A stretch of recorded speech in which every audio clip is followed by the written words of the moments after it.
Everybody keep quiet while I put the matter up to him.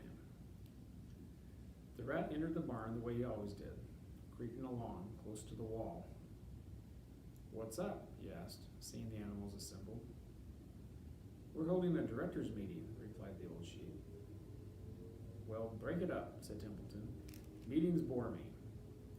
And the rat began to climb a rope that hung against the wall. Look, said the old sheep. Next time you go to the dump, Templeton, bring back a clipping from a magazine. Charlotte needs new ideas so we can write messages in her web and save Wilbur's life. Let him die, said the rat. I should worry.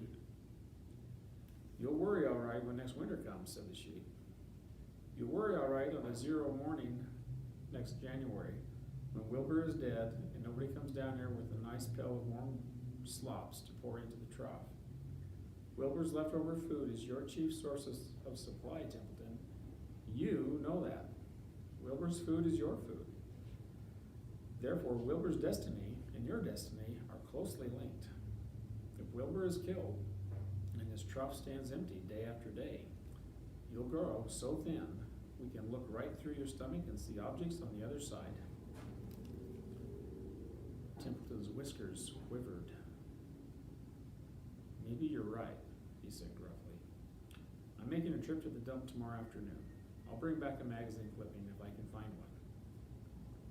Thanks, said Charlotte. The meeting is now adjourned. I have a busy evening ahead of me. I've got to tear my web apart and write terrific. Wilbur blushed. But I'm not terrific, Charlotte. I'm just about average for a pig. You're terrific as far as I'm concerned, replied Charlotte sweetly. And that's what counts. You're my best friend, and I think you're sensational.